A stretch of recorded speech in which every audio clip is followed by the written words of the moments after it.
Well, that first few weeks out there at San Francisco at the Presidio, our outfit was a strange sight.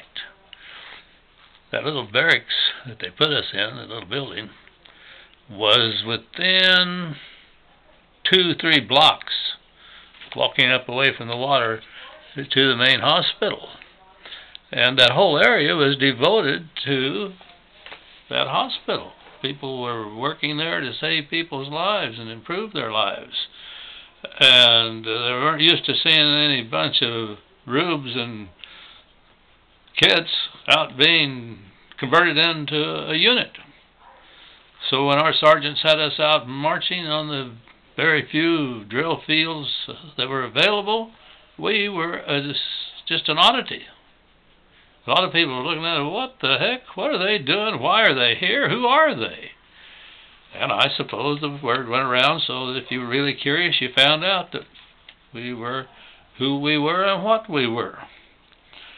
It was almost amusing, trying to get us to drill and march like a good military unit's supposed to be able to do.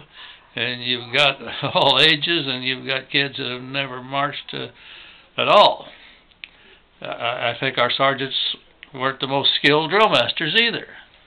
And we must have made quite a spectacle at times. And then the other thing is they were putting in some physical training, trying to toughen us up, did some runs and jogs and whatever. And again, that's not consistent with what was going on around us. We were sort of a spectacle. I don't remember. Maybe that only went on 2 or 3 weeks, maybe a little longer. And the first thing you know, okay, phase 2. Some boys were assigned to be at cook school. Others were assigned to this or that. Delbert Schwind and Dean Riggs were assigned to report to the admissions and disposition office of the main Letterman Hospital. And, it's just, like I say, 2 or 3 blocks from our little barracks, so we can walk up, report in, and are assigned to a typewriter. And wasn't very long before they found out that both of us been around the typewriter enough and office work enough that we started doing a fair share of actual work that was part of the system. We also became aware within days that this is a rather strange arrangement here. I'm talking about the organization and staffing of our shift. It was the day shift. Now, there were times we worked nights too, but basically we worked the day shift. On that day shift, the man that was officially in charge of that shift was a warrant officer. Fortunately for him, and probably for me, I can't remember his name because I have no respect for him whatsoever. We couldn't figure it out. He's the top man. This responsibility is his. We'd see him maybe 15 to 30 minutes in the morning and another 4 or 5 minutes. How's it been, guys? He'd drop in. It's friendly. Look around a little. How's the day been? At the end of the shift, strange. Well, as time went by, we got the picture that he was kind of a ladies' man. At least that was the rumor. Probably nobody really knew. Maybe he was off playing golf or taking care of his sick mother. I don't know. But he sure wasn't around that office. Well, then there were 2 older guys. At least one of them Mexican-American. Veterans of the Baton Death March. And, they maybe weren't as old as they looked, but they'd done a hard time. And it became very apparent that their duty was to take telephone calls, handle the walk-in traffic, and they did it nicely, very nicely, and they were gentlemen. They were good men, but they were not office personnel. They couldn't type.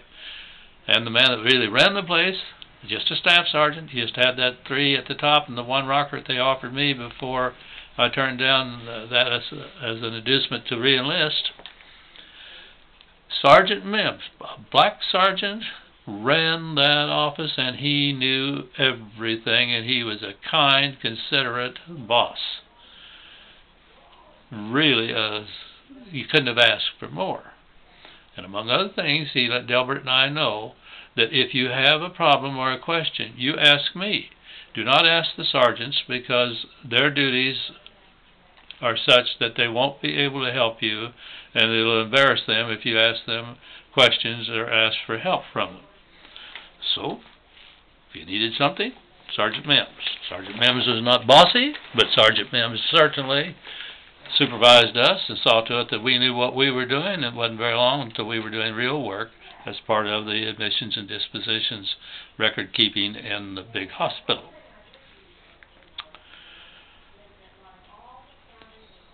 When we were assigned that way, Tom was assigned to cook school. I think I mentioned that before. And that really struck me as odd, because Tom Wood is not the kind of guy that you'd think, well, let me put it this way.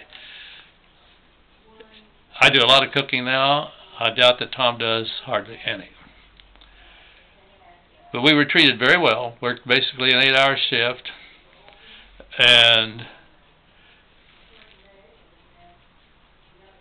didn't feel much like we were in a war. We were just in one of the nicest duty stations in America doing a job.